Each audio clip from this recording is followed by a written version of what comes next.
Derrière ces murs, 400 pieds de cannabis découverts. Des addictions à des antidépresseurs. C'est pas que les bobos aujourd'hui qui prennent de la coke et qui font des nuits blanches. À des produits stupéfiants. Même dans les plus petites communes, aucun territoire n'est épargné. Même dans les plus petites communes, le sujet des addictions dépasse les clivages politiques. Je trouve que c'est pas assez percutant. Je pense que les gens qui fument leur drogue, C'est démocratisé, c'est démocratisé. même dans les plus petites communes, Des personnes qui souffrent d'addictions, des maladies chroniques, il y en a sur tous les plans. pour le gouvernement, les complices de ce trafic, les consommateurs. Démocratisé. L'alcool, ça fait des addictions au tabac. C'est une campagne de culpabilisation. Fumer un joint, prendre un riz de coke. Même dans les Les médicaments. ligne de cocaïne aussi, c'est un cadavre au sol. petites communes, Fumer un joint, prendre un riz de coke. aucun territoire n'est épargné. Opélia Passerelle 39, le podcast. Épisode 6. Pauline, infirmière et coordinatrice du CARUD Lons-le-Saunier. J'ai été diplômée infirmière en 2014. Je ne savais pas trop où je voulais travailler. La santé mentale était quelque chose qui m'intéressait, mais j'étais trop loin du CHS à l'époque. Du coup, je suis allée en maison de retraite. J'ai fait 7 ans en tant qu'infirmière en maison de retraite dans différents établissements. Période Covid arrive, très compliqué pour moi. Un milieu, je trouvais très maltraitant. Aussi bien au niveau des personnes qu'on pouvait accompagner, des personnes âgées, qu'au niveau nous, professionnels. Et j'ai dit un gros stop. Donc j'ai fait un petit burn-out, on va dire.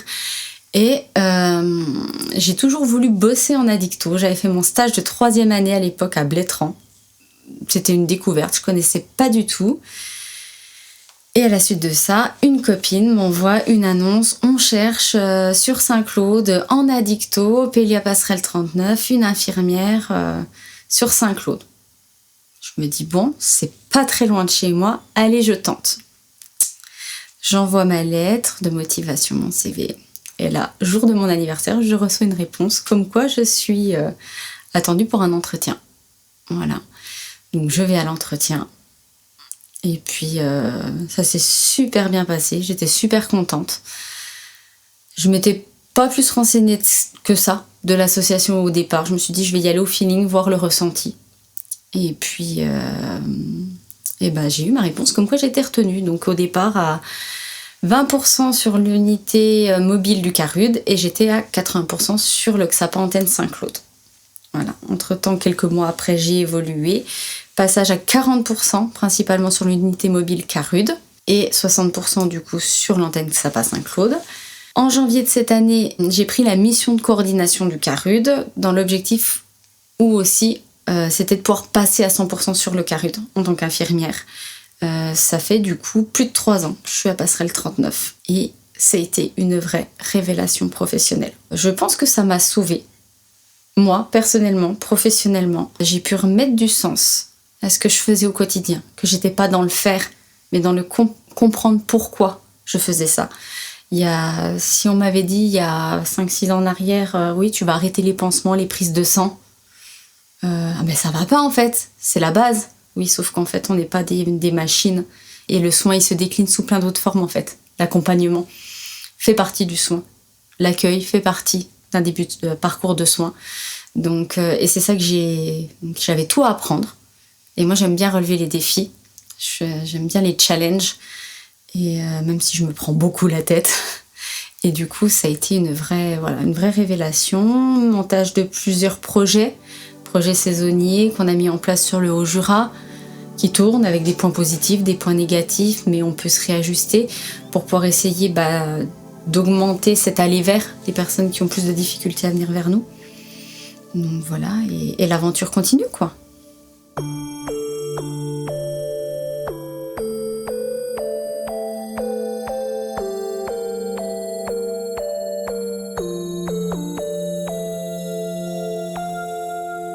Je voulais changer de ce système pyramidal. Et je crois que c'est ça, en fait. Je me souviens de mon entretien que j'ai eu d'embauche où Lilian m'a dit il Ici, il n'y a pas de système pyramidal. Il y a différentes personnes avec différents niveaux de compétences et différents niveaux de responsabilité. Mais il n'y a pas de système pyramidal. Et vu que ma dernière expérience était en EHPAD privé, où c'était hyper descendant, avec un directeur très sexiste, je peux le dire. J'ai été témoin de certaines choses qui n'étaient vraiment pas cool, où moi je n'acceptais pas, et où je faisais partie de celles qui ouvraient leur bouche pour dire que ça n'allait pas. Donc du coup, c'était hyper conflictuel. Et je crois que vraiment ce que j'ai apprécié dès le début, parce que voilà, je connaissais pas l'équipe au départ, mais on s'engage quand même sur un nouveau poste, il y a un nouveau challenge. C'est ça en fait qui m'a vraiment plu, de pouvoir être acceptée comme j'étais, en fait. Où j'étais avant, on n'avait pas le droit d'avoir de tatouages, on n'avait pas le droit d'avoir des cheveux de couleur. En fait, je m'affirme comme j'ai envie d'être, moi, personnellement, pour pouvoir être bien, pour accompagner des personnes. Et on nous a toujours dit, oui, il faut prendre soin de soi pour prendre soin des autres. Oui, peanuts, en fait, on nous vend du flan, clairement, en fait, parce qu'en fait, on veut nous mettre dans des cases. Et ça, à Passerelle, on n'y a pas, en fait. On peut être comme on est, et on n'est pas jugé. Et on n'est pas jugeant, même s'il y a toujours, ça fait partie de l'être humain, cette notion de jugement. Et heureusement qu'elle est là quand même, c'est aussi un système, ça nous permet de mettre en place notre système de défense. Mais c'est quand même bienveillant.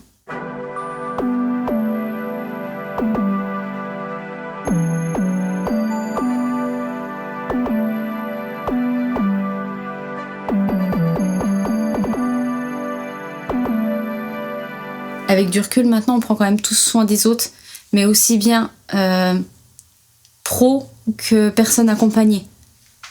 Voilà, il y a toujours une bienveillance, un regard sur c'est ok, c'est pas ok, voilà, dans le collectif et tout. Et ça, je pense que ça, j'y ai ressenti dès le début, en fait. Cette connexion de, voilà, on va avancer ensemble, on va mener des projets ensemble, mais pour quelque chose de bénéfique et de beau derrière. Et ce côté militant aussi qui me plaît énormément. Moi, mon papa a été dans des assos depuis des années, où il m'a traballé avec lui, dans mon histoire personnelle, où voilà, le milieu associatif, je le connais. Défendre des choses, c'est quelque chose voilà, que j'ai connu et que je veux encore faire. Et essayer de, moi, à mon niveau, faire avancer, même si c'est des millimètres par millimètre, mais de pouvoir participer à ça, parce que c'est une belle aventure.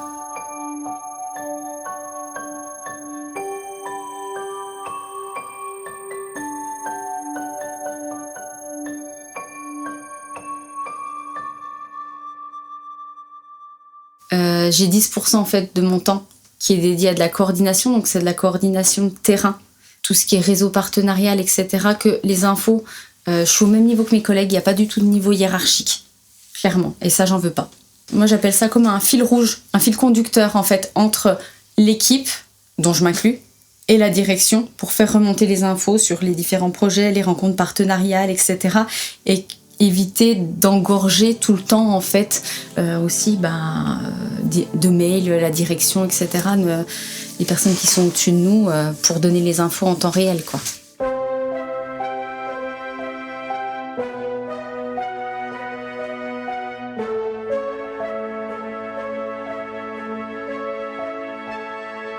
Moi, je le vois puisque du coup, une des principales missions qui m'a été donnée, c'était de pouvoir animer les réunions d'équipe, qui est justement un fil conducteur. Et moi, j'y vois du positif, là, déjà. C'était quelque chose, peut-être, que je faisais plus ou moins, entre guillemets, naturellement avant déjà. Mais en étant qu'à 40% sur le CARUD, c'était compliqué pour moi. Et du coup, j'arrivais pas forcément à faire... On va dire que quand j'étais sur Saint-Claude, ma tête était quand même toujours un peu au CARUD. Voilà. Et donc là, je vais pouvoir vraiment profiter, m'épanouir, je pense, professionnellement, au sein du CARUD, pouvoir développer encore plus mes compétences sur la réduction des risques, parce que vraiment, au départ, quand je me souviens, mes premières maraudes, je disais à ma collègue éduc, mais qu'est-ce que je fais là, moi, en tant qu'infirmière? Mais je vais servir à quoi? Mais il n'y a pas de soins, enfin... Ah, mais on va faire de la présence sociale. C'est quoi la présence sociale? Je débarquais, quoi. J'étais bien loin de ce que je sais là à l'heure actuelle et de voir l'intérêt que ça a de parler de réduction d'un risque et de pas imposer en fait un projet quel qu'il soit aux personnes, mais de faire en fonction de eux où ils en sont là maintenant.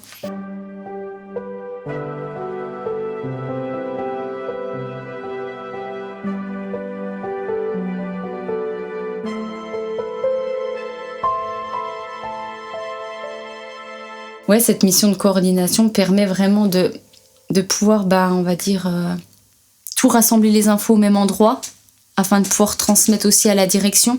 Et puis, on est plusieurs coordinateurs. Il y a plusieurs postes au sein de Passerelle 39 de coordination qui sont créés.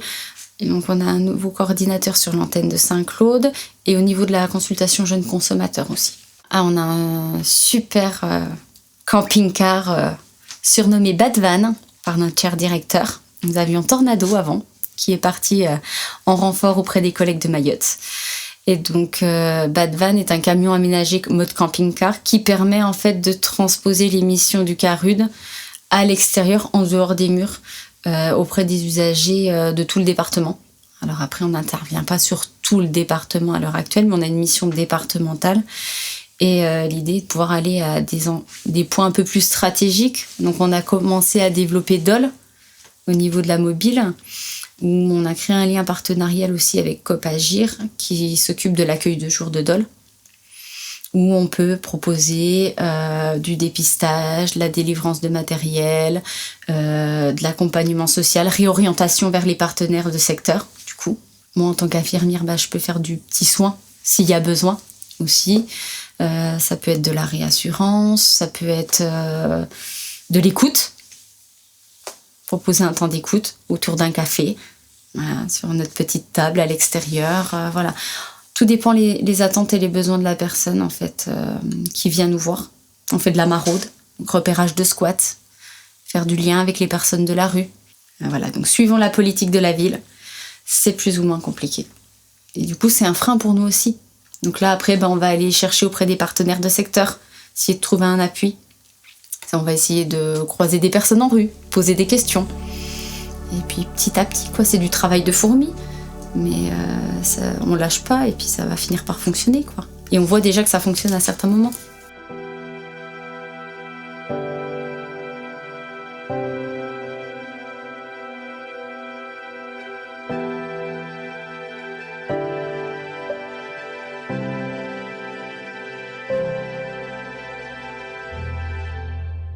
Maraude, alors souvent on en fait sur le secteur de Lons principalement. On est à pied avec notre sac à dos, avec notre matériel de réduction des risques et on va à l'encontre des gens dans la rue qui peuvent être assis sur un banc, discuter, on va se présenter, voir s'ils ont des besoins, des attentes particulières, s'ils savent qui on est.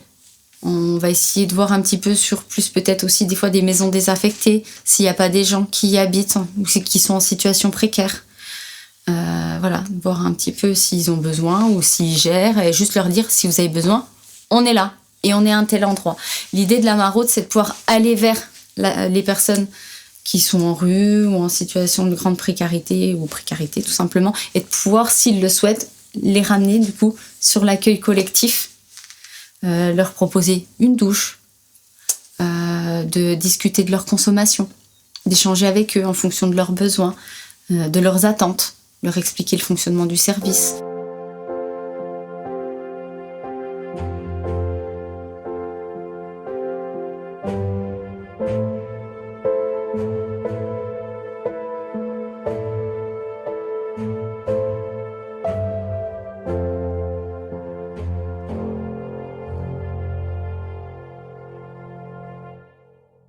C'est ma première aujourd'hui à Salamin, donc de nouveau, c'est un challenge de découvrir une nouvelle organisation et puis de continuer malgré tout à faire ce qu'on fait au quotidien avec les collègues, Je pense que malgré tout, c'est un challenge et il faut pas qu'on lâche, malgré ce qui se passe à l'extérieur au niveau politique, clairement.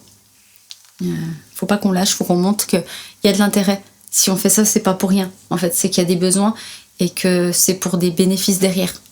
On est tous dépendants de quelque chose. Celui qui me dit qu'il est dépendant de rien, je lui dirais en fait arrête de mentir, On a tous nos mécanismes pour compenser quelque chose, que ce soit du stress, de l'angoisse ou quoi que ce soit. Donc à un moment donné, arrêtez de juger les autres, regardez déjà ce qui se passe chez vous, comprenez comment vous fonctionnez et puis laissez les autres tranquilles,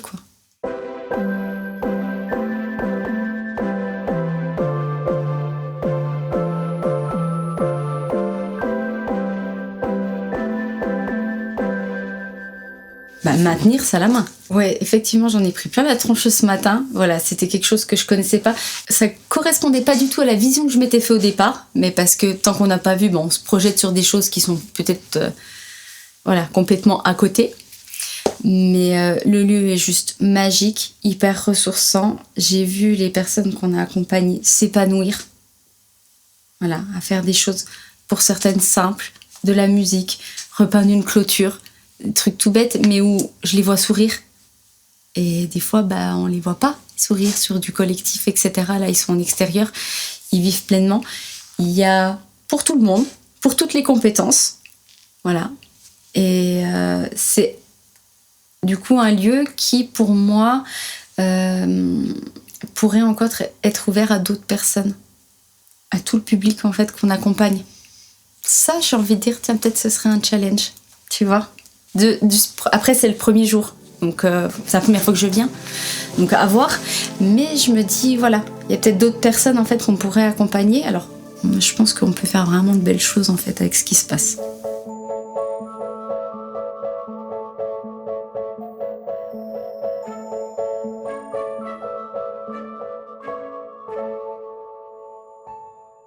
Moi, l'atelier musique, tu l'as vu, je pense que je suis... Ça m'a rattachée encore un peu plus à la musique. Je pense que là, j'avais fait une pause personnellement. Et ça est encore en train de me titiller un peu plus, ça revient là. Donc voilà, c'est quelque chose qui m'anime, qui fait partie de ma vie au quotidien. Et je me dis de pouvoir rien que partager ça, comme j'ai partagé ce temps d'échange avec Céline. En fait, c'est hyper riche. C'est de la transmission, mais sur le même niveau. Il n'y a pas de sachant et d'apprenant. On est sur le même niveau, quoi. On peut avoir une personne qui comme on disait tout à l'heure, qui va t'apprendre à passer une débroussailleuse. Voilà. Ou quelqu'un qui va t'apprendre à jouer de la guitare. Enfin voilà, on peut vraiment... Il y a pour tout le monde. Si t'as envie de faire, c'est bien. Si t'as pas envie, c'est pas grave. On peut aussi prendre le temps de discuter et de profiter de ce qui se passe, de la nature environnante. Et ça, c'est assez cool. J'espère que j'ai pas dit trop de conneries. Je l'ai fait avec le cœur. Voilà. Non... Merci.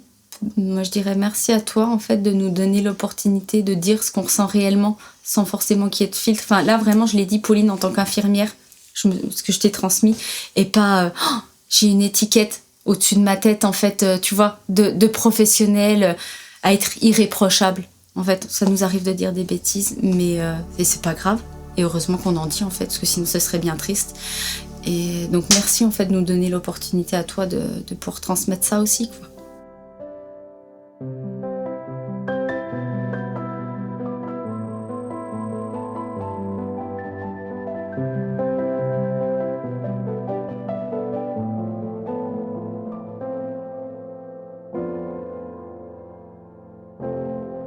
Viens et tu verras. Mais si tu fais pas le premier pas, tu sauras jamais. Donc viens, tel jour, à telle heure. Si tu veux, on peut même se rencontrer à l'extérieur si c'est difficile et y aller ensemble. Voilà. T'accompagner, du coup, à faire ce premier pas, de venir sur de l'accueil collectif. Et puis on prendra le temps de t'expliquer comment ça fonctionne autour d'un café, un verre d'eau. Voilà. On prendra le temps, ce sera un temps convivial d'échange.